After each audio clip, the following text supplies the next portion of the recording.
team. Aujourd'hui, on se retrouve pour une toute nouvelle vidéo. Alors aujourd'hui, on va s'intéresser à un félin prodigieux et très habile. Je veux bien sûr parler du léopard. Je vais plus m'intéresser au léopard africain. Sur ce, on peut commencer la vidéo. Le léopard, en latin Panthera pardus, c'est un félin panthérineux. Il mesure entre 1 mètre et 1,90 m.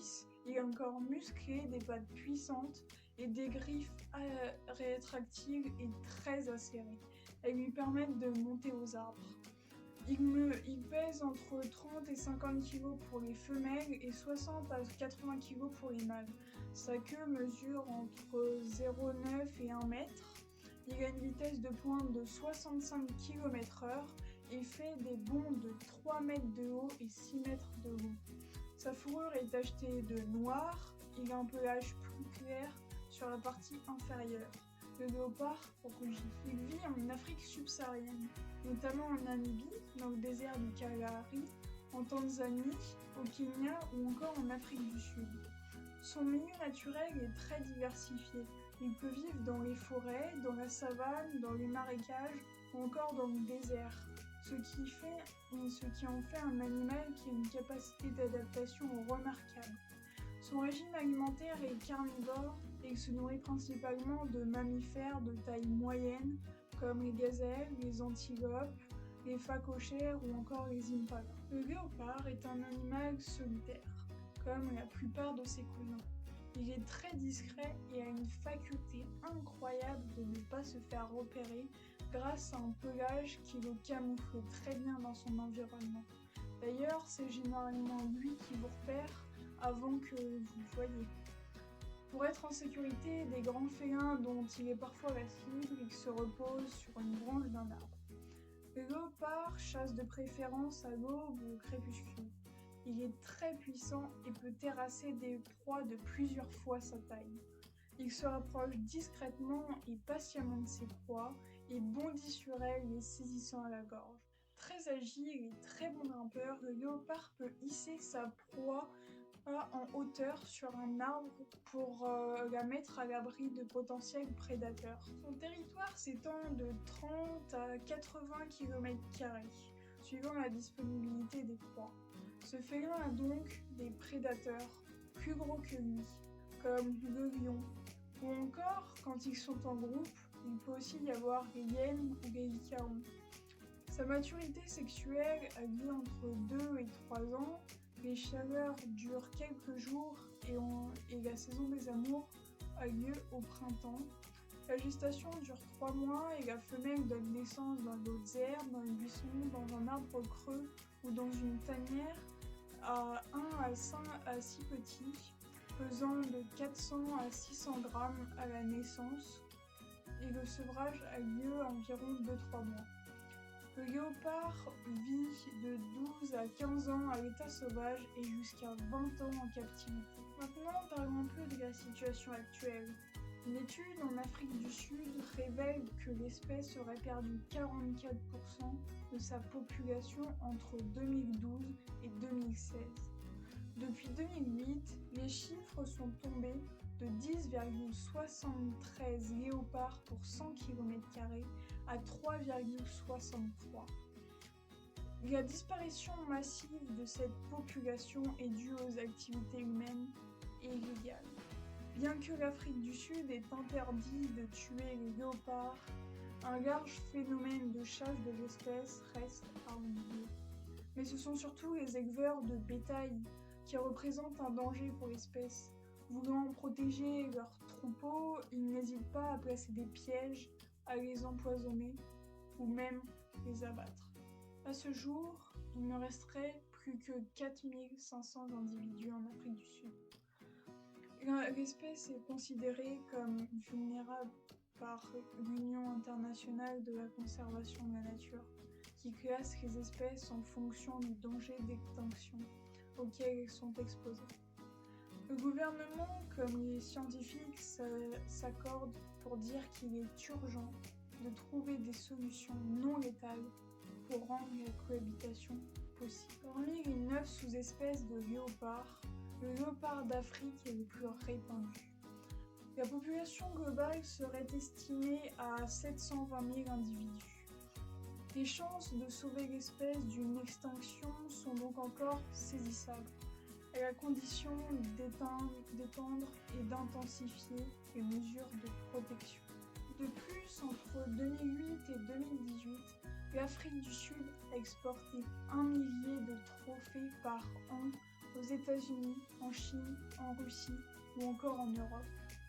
Pour autant, même si le caractère urgent de rétablir un certain équilibre afin de préserver l'espèce apparaît évident, le projet de loi sud-africain semble reposer sur un tout autre critère, l'image. Ainsi, comme l'indique le ministre sud-africain, cette industrie nuit à la fois à la préservation de la biodiversité et à la réputation touristique du pays.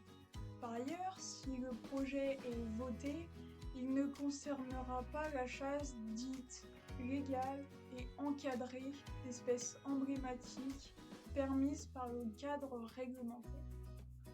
Enfin, sur les 21 zones officiellement protégées que compte le continent africain, seule une infime partie leur servent véritablement d'habitat.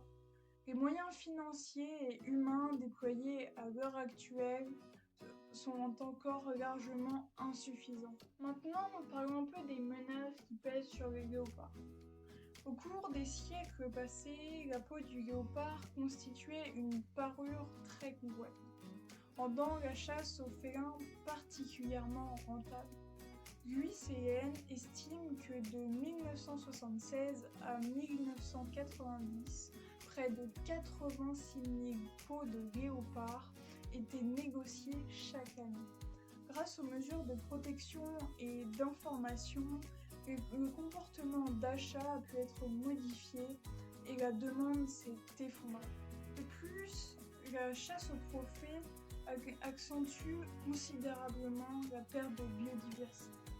Elle cible en effet les individus les plus robustes et esthétiques, pourtant clés dans le processus de conservation et reproduction de l'espèce. Elle impacte durablement les structures sociales de l'espèce, entraînant à terme une érosion génétique.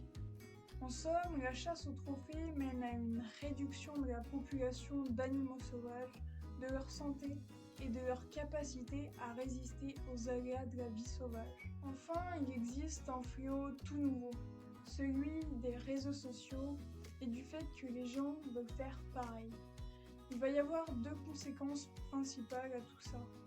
La première étant de rechercher sur le web la vente d'animaux sauvages en tant qu'animal de compagnie ou juste pour faire décoration pour un anniversaire ou un mariage. Bien que cela ne soit pas courant, comme il faut les moyens financiers pour arriver jusqu'à la transaction, c'est quand même une pratique rencontrée dans certains pays. La seconde conséquence, et pas la moindre, c'est le souhait de vouloir faire pareil. Et donc cela va se traduire par des selfies avec ces animaux ou des activités touristiques pour s'amuser avec, tout en les prenant pour ce qu'ils ne sont pas, des jouets et des gros chats sauvages. De plus, aujourd'hui, il est très facile de trouver et de vendre n'importe quoi sur le web. Et la multiplication des réseaux sociaux entraîne un risque supplémentaire pour les animaux sauvages. En effet, il est quasiment aussi simple d'acheter des animaux sauvages que des nouveaux meubles pour son salon. Malheureusement, l'époque des marchés noirs et des ventes en arrière-boutique laisse une grande place à celle d'Internet. Et les trafiquants vont se servir de ces nouvelles technologies pour multiplier leur trafic et faciliter leur e-commerce sur des plateformes de vente insuffisamment équipées pour détecter les annonces et les supprimer rapidement.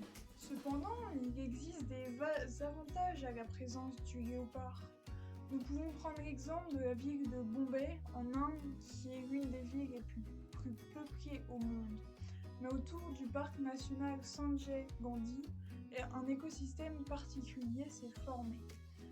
Des cas de rage, une maladie qui tue environ 20 000 personnes par an en Inde, ont baissé avec la présence d'une quarantaine de léopards dans le parc national.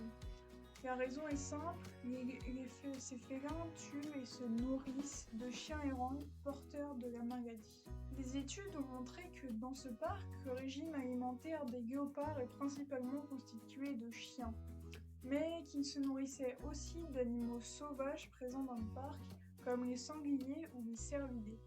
En fonction de la quantité de nourriture nécessaire pour substanter un léopard et de la taille des chiens, les chercheurs considèrent que les félins tuent environ 1500 chiens par an. Plus la création d'aires protégées efficaces avec la présence de rangers équipés et formés permettent de réduire la pression du braconnage sur cette espèce. Enfin, les conflits entre l'homme et le léopard doivent cesser. Les actions de vengeance des éleveurs doivent s'arrêter et pour cela, le gouvernement peut indemniser les éleveurs pour que ceux-ci n'envisagent pas de se venger. Cela passe aussi par l'arrêt de l'exploitation de l'habitat naturel du léopard et d'arrêter l'expansion de l'homme sur son espace.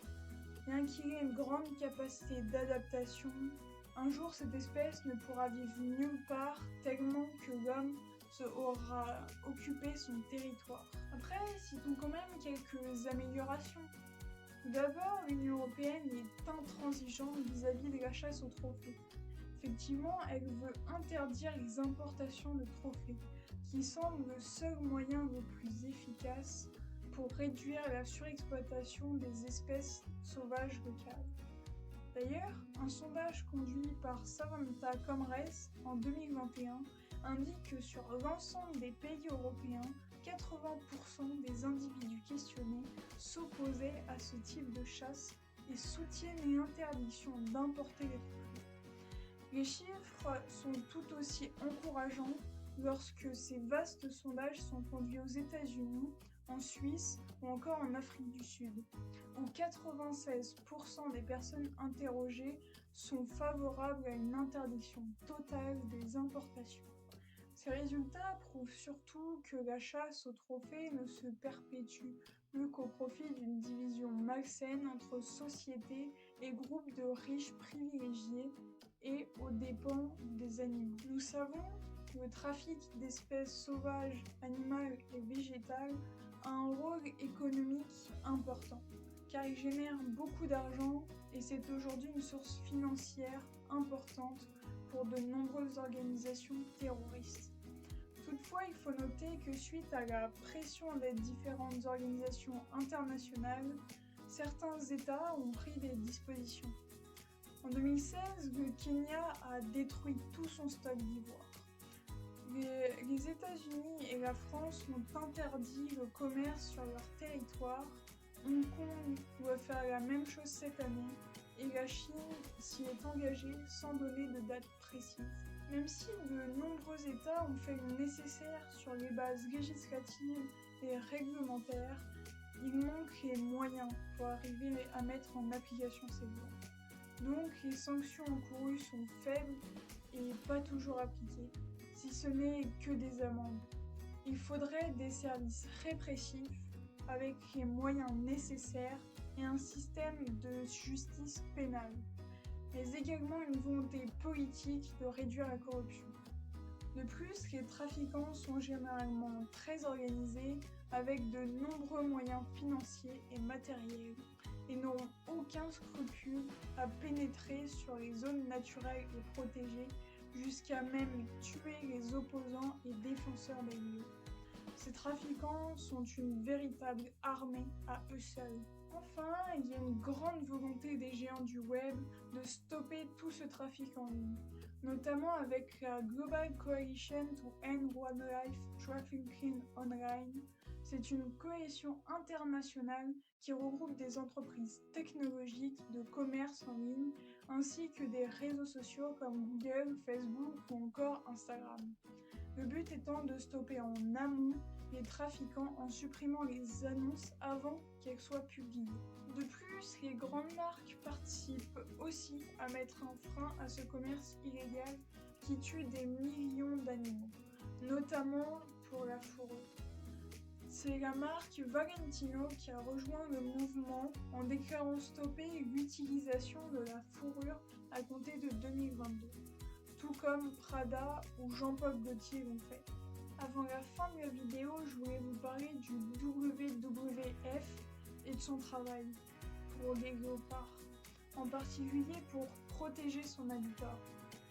Les corridors sont parfois aménagés grâce à la reforestation du WWF, qui met en place des jeunes essences locales à disposition et implique donc la population locale dans les actions de plantation. En outre, il s'engage à mettre un terme au déboisement et pour que les forêts bénéficient d'une gestion durable. Donc, la quantité de bois coupé ne doit pas excéder le volume qui repoussera. Voilà, c'est la fin de la vidéo, j'espère qu'elle vous aura plu. Moi, j'adore faire ce genre de vidéo et cette vidéo m'a beaucoup plu. Et j'espère que vous continuerez de suivre ce concept. Merci de m'avoir écouté, je vous dis à bientôt, c'était Gaëlle Team et bye les gars.